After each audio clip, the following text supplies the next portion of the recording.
Well, we now have official numbers on Pokemon Legends ZA, and it's giving everyone a solid picture of where this particular game has fallen within the charts of other games in that series. But it also tells me another thing, which is why Palworld is being targeted too, and later on, I want to also explore a story about Activision's ex-CEO claiming that Nintendo should go third party, but we'll get there. Firstly, let's just get into the sales. As seen here from Shack News, Legends ZA has officially sold 5.8 million units in its first week of sale, which is understandably massive. I mean, if you want a recent comparison, Battlefield 6 sold roughly 7 million units in its debut week, which was also confirmed to be the fastest selling Battlefield title of all time. So the fact that Legends here was able to get almost 6 million on just Nintendo hardware, of course, that's very good, obviously. Like I've said in my other videos on Pokemon, this game was never going to fail. It's frankly just impossible for Pokemon to not be profitable, because with these sales numbers, it means that Nintendo has garnered somewhere maybe in the high 400 million in terms of money generated from this single title, but that profit margin excludes taxes in various currencies but uses only USD. Of course, once you factor in taxes in regional currencies, Legends ZA likely made somewhere actually in like the 500 million plus range, which on a budget of $13 million is, well, a lot of money, you obviously can tell. Although it is funny how some people think lists from places like Circana have any legitimacy to show actual game sales, when Nintendo, for example, in case you don't know, they don't even allow their data on those kinds of lists, because if they did, Pokemon Legends ZA, Mario Kart World, and Donkey Kong, just to name a few, would have easily also made that list. And unlike Circana's list, at least Nintendo actually tells us the real copies sold to players instead of just, I don't know, arbitrarily putting them on a list with no actual numbers. But that's just something I wanted to point out is all. But anyways, Legends ZA, it did sell well. It's confirmed, and in the UK sales report that people also freaked out was really just a microcosm clearly. However, there was more interesting data revealed within this too. So Legends ZA sold 5.8 million units, which again, that is a massive success no matter how you slice it. But people then started to take the performance of this game and then place it up against other Pokemon games that released in the past few years. However, I also noticed how Eurogamer specifically, as you can see here, tried to frame Legends ZA's success in a way to make it seem like it was this monumental feat that used specific coded language. They state that Legends ZA outsold X and Y, which, yeah, it did. But weirdly, they use a much older Pokemon game to claim this victory while ignoring the newer games that are also available on the same platform. So why do that? What gives? Well, as Video Games Chronicle states here more accurately, Legends ZA is now the 5th highest debut for a Pokemon game. So which games beat it?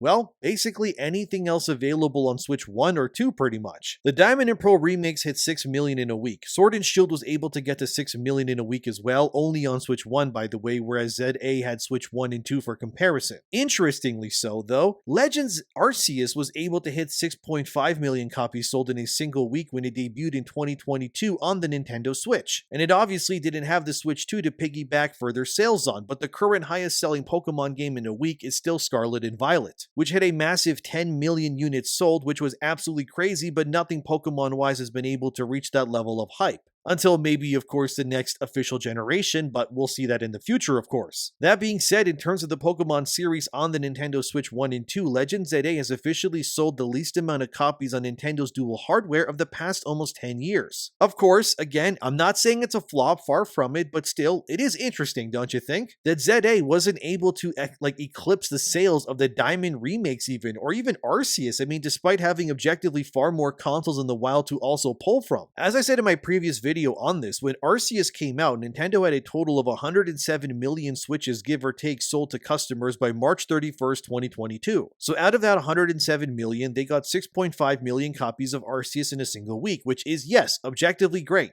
By the end of 2023, the number of Switches then rose to about 132 million units, which 10 million users obviously bought Scarlet or Violet that year in that week too. Now with Legends ZA, the Switch 1 has an install base of roughly 152 million units, give or take, with Switch 2's also sitting somewhere near almost 10 million units as well. So all combined, with 162 million users or so now, Legends ZA then sold less despite having a far wider net of users to cater to, so what gives? If I had to guess, it's the word of mouth online that probably did it. Again, it still sold well, it's Pokemon after all, I know, but it is very interesting that despite having such a large install base, only a fraction of the users actually bought the game here. What was also extra interesting too was that over 50% of the sales for Legend ZA came specifically from Switch 2 users. As you can see here from IGN, where they confirmed that as well. A very interesting observation if you ask me, that half of Switch 2 users actually bought this game, but that roaring 152 million Switch fanbase behind it barely showed up to support the game at all. So what happened? It could be that the major reason is, well, a few things. One is that Legend ZA costed more money at release than any other Pokemon game before it. We know this because Nintendo infamously raised the price of their first-party offering, specifically with the Switch 2 to $80 American. This has made Legend ZA in my country where I live, which is Canada, to retail at $100 Canadian for the Switch 2 version, a price unthinkable just a few years ago for a new game. The other major reason I think likely is that Legend ZA runs less optimal and looks worse on an already not that great looking game, if I'm being honest, on the original Nintendo Switch hardware as well. So maybe people didn't buy the game because they knew if they did on the Switch 1, they would be getting arguably an inferior product compared to the Switch 2 version, which the game was clearly more designed for. But to be real with you, it makes little sense why Legend ZA at all looks the way that it does on Switch 1 either way, since most of, if not all of Nintendo's first-party offerings are actually games that all look great in their own unique art styles on the Switch 1 when compared to anything Pokemon. Obvious examples include the Zelda games, Fire Emblem as well, especially the Xenoblade games. I haven't played the third one in that series, I've only played the first two. I've also never played Xenoblade X, but either way, all of those games, they run on the original Switch and they look light years ahead of what Legend ZA can achieve on the Switch 1 hardware or even the Switch 2 even. So if I had to guess, and I'm being a conspiracy theorist here for a bit, I admit, but Nintendo likely just made the Switch 1 version not look as good to maybe entice people to upgrade, because graphically none of it makes sense why it would run poorer, or considering against you can easily play, Breath of the Wild or Xenoblade like I said on that same hardware and it looks 10 times better. And the third and final reason is pretty obvious. It's the community. I've genuinely never seen people get so mad or upset with a Pokemon game before like this one. Maybe Scarlet and Violet came close because it ran like molasses at times, but I think now with the Switch 2 out and consoles like the PS5 and PCs achieving what they can, I think unanimously people are looking at Legend ZA and comparing it to Nintendo's recent offerings and going, why does this look and run the way that it does? It really makes no sense. For example, you still have the new Hyrule Warriors game that's coming to Nintendo Switch 2. It arrives in November 2025. And if you look at that game, which you're seeing on screen here, it looks like it's running on a completely different console than what Legend ZA was doing. Granted, of course, Age of Imprisonment is being made by Koei Tecmo and Nintendo as a joint operation, not really Game Freak, but regardless, you can't really tell me that a game that looks like this is coming out so soon to Legend ZA and not feel like that you're maybe being swindled. And again, people might try the gotcha of, well, Age of Imprisonment is only on Switch 2, whereas ZA is cross-gen, which is true, but even if you go look at the original Hyrule Warriors Age of Calamity that's on Switch 1 right now, it still completely destroys Legend ZA in every single way. I personally believe that Nintendo just doesn't invest as much into the Pokemon games simply because they know that it is a money printing machine no matter what they do, whereas they know they also need to objectively give more investment and time into their other franchises in order to ensure that they succeed and perform well, because they could in theory possibly fail, whereas Pokemon, well, it really can't. It is still frustrating either way. I'm sure Nintendo is happy with the performance regardless, because again, they made like $500 million at least off Legend ZA either way. And I doubt that the game had a long development time or anything like that either, but it is interesting that ultimately it still objectively sold less than any other Switch era Pokemon game like it. While I wouldn't say it means there's a massive crack in the armor or anything like that, it's still an observation nonetheless. But either way, Nintendo is still absolutely crushing their competition when it comes to exclusive titles. I mean, it's not even close. But like I said earlier, it also made me raise an eyebrow to see the numbers here and then compare them to, say, a little game called Palworld. As you likely know, Palworld came out in 2024. When it first released, as seen here from IGN, it broke over 5 million units sold in just 3 days on Steam alone. But it was actually small estimates, because in actuality, as GameDeveloper.com reported then later, Palworld officially then crossed over 8 million units sold on Steam alone within its debut week as a new franchise from a developer, by the way, without much of a track record to speak of. Yeah,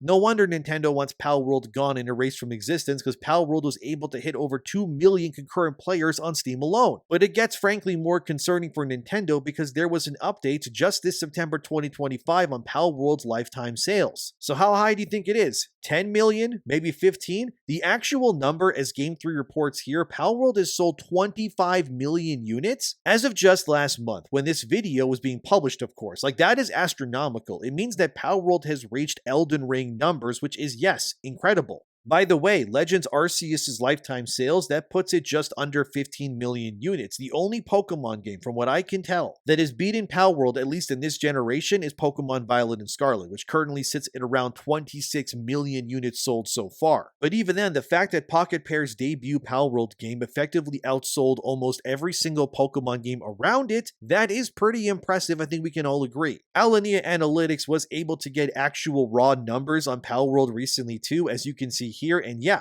it crossed 25 million units and growing. Technically speaking, if you factor in Xbox, which has the Game Pass stuff, which Palworld was on when it first came out, Game Pass alone garnered around 10 million players of Palworld 2. That isn't sold, but still, I'm just mentioning it either way. But if you want to make it official, that means copies sold so far is 25 million. Overall players reached is technically 35 million or so, but it's likely even higher now. It also shows that Pocket Pair has really no signs of slowing down either, since Pal Farm was announced as well recently. This is Pal Farm on screen, by the way. It's basically a spin-off title that will focus on the cozy game aspects that have been popularized by other games like Harvest Moon. I can really only imagine Nintendo will be even more angry knowing that this game exists because it rips off, maybe in their opinion, another game that they own, but hey, if Stardew Valley can exist, then why can't this, right? But it's still very interesting that despite Nintendo's best efforts, only their mainline series' latest entry could challenge Palworld in the modern-day landscape. I can only imagine where this will go from here, but it makes sense why Nintendo wants to annihilate Palworld from orbit. Because if my competitor was making their very first game and it sold more than pretty much anything my company made in the last 30 years, yeah, I would be pretty livid too. Anyways, I also wanted to talk about how Activision's ex-CEO Mike Ybarra recently spoke on Nintendo, and how he believes that they should actually just go full-blown third party, which is crazy, but here's what he said. Someone go tell Nintendo that exclusives are antiquated. Yeah, I think he's completely wrong, by the way. Firstly, I should probably provide context as to who and what he was responding to. So Mike Ybarra commented on a post from Charlie Intel on Twitter where Sarah Bond, that's Xbox's president, sat down and explained in her own opinion that she believes that exclusives are antiquated herself in the whole consoles and everything pretty much. This also came alongside the announcement of Halo Campaign Evolved, which I'm sure you already know is coming to PlayStation 5. Anyway, here's what Sarah Bond said. Please watch. I know, like, exclusives have been less of a focus, it seems like, with Xbox. We're getting more like cross-platform games.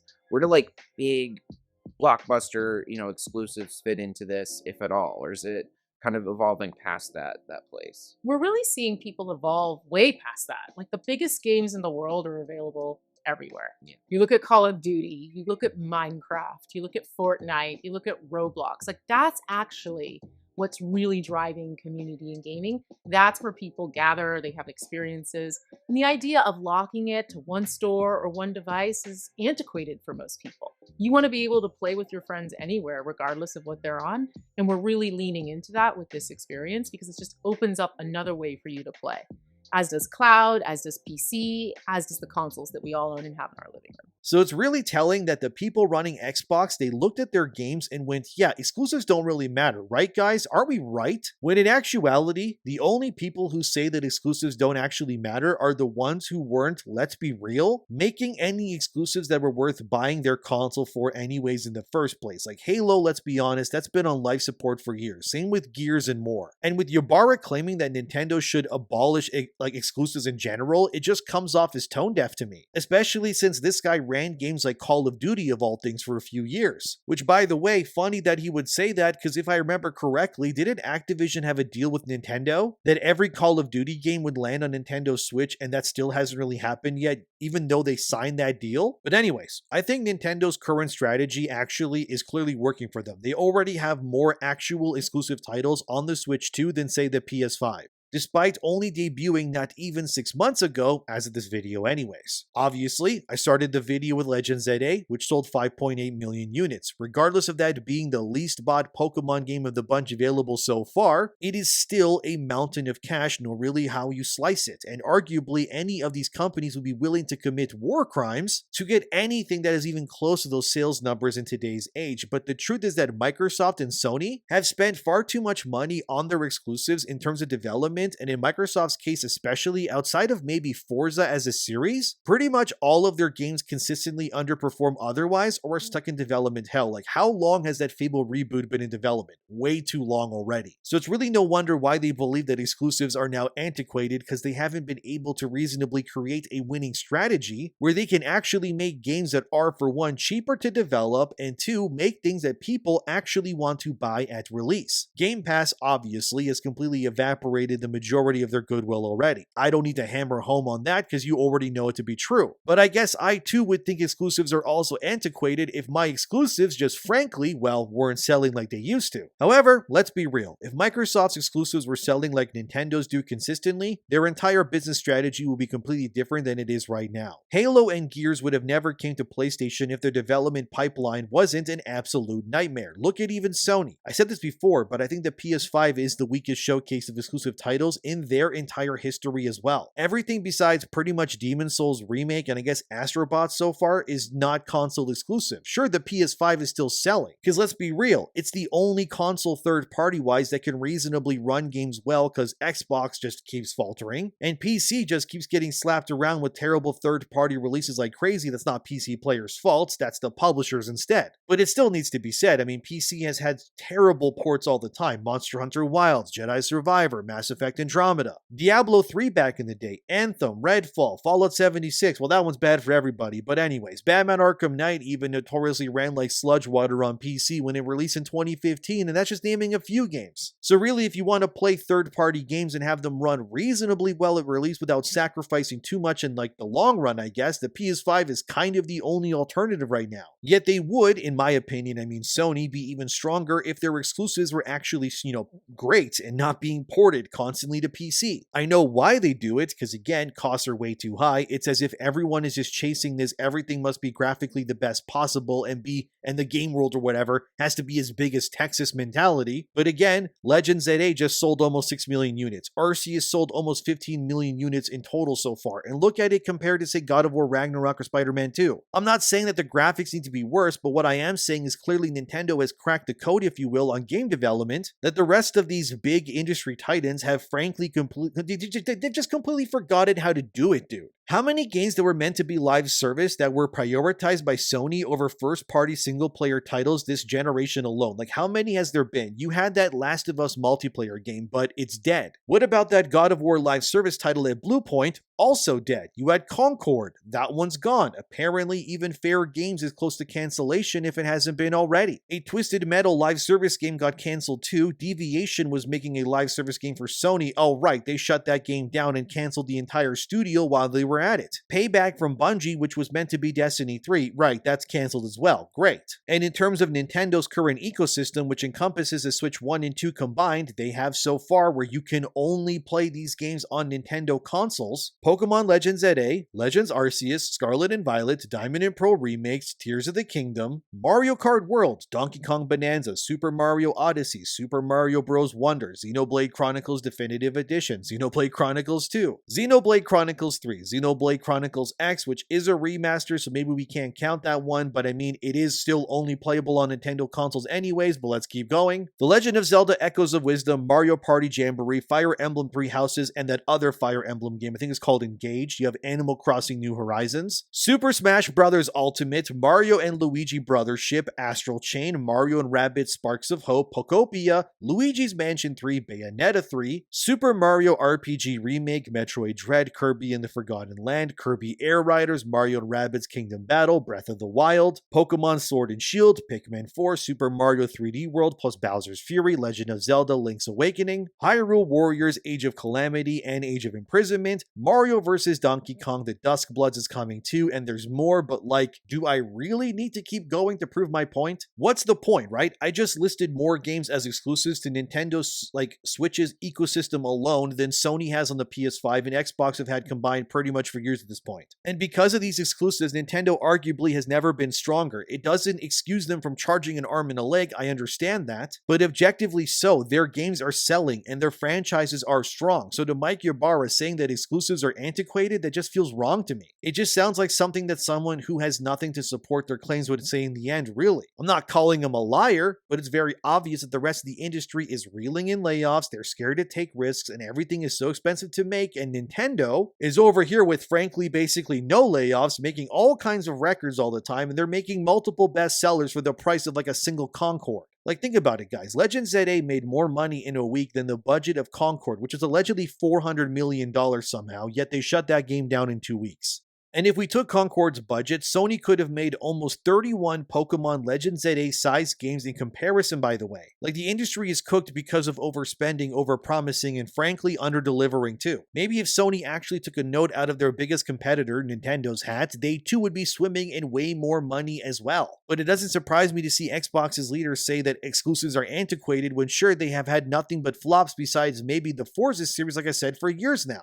Nintendo is embarrassing the industry with their exclusives, and their mission structure is making them the money they need while not sharing it either, by the way. Objectively speaking, if Nintendo released Pokemon or Zelda on PC or PlayStation, would they make more money? Yes, obviously, of course they would. But the reality is that they would also need to share the profits of those releases with the platform holders that they would release their games on too. Nintendo, obviously, with their own platform, with their own games that they own the IPs 100% and all of that, they genuinely get also 100% of the income that gets bought from those games to them and them alone. They don't have to share that with anybody, so no exclusives is not really antiquated. It's just the industry has made so many mistakes that the only way they think that they can survive now is by casting as wide a net as possible. Otherwise, let's be honest, they'll face oblivion. Nintendo has proved that this is not true, but it doesn't absolve them either, since again they are still trying to erase Palworld from existence, and they did just push AAA games to new higher prices too. But objectively saying that exclusives don't sell consoles is just flat out lying, and they know that because Xbox would be full of exclusives themselves, but they mucked up their platform so poorly through mismanagement that it proves themselves wrong either way. But I will end this video with what Phil Spencer said just a year ago about Xbox and Halo. Here's what he said: "If we lose our way with Halo, we lose our way with Xbox, because Halo and the importance of games like Call of Duty and other shooters, that state of the art needs to continue to move forward, and our team at 343 needs to move forward with that. That's always going to be one of our success criteria." And yet they just announced Halo on PS5, 343 got rebranded to Halo Studios 2, and exclusives are now suddenly antiquated. These people just don't know what they're doing anymore. They're just flailing for a lifeline at this point. And look, I don't want the industry to adopt Nintendo's higher priced games or just suing other games they don't like, I guess, but they at least got one thing right, okay? And that is their exclusives. And again, Legend ZA just sold almost 6 million copies in a week, so saying that exclusives are antiquated, what are we even talking about, guys? It's simply not true. But this video is long enough, so what do you think? Let me know in the comments. Thanks for watching, subscribe, and I'll see you guys in the next one. And oh, Phil Spencer, you guys definitely lost your way with Halo. That much is as proof as anything.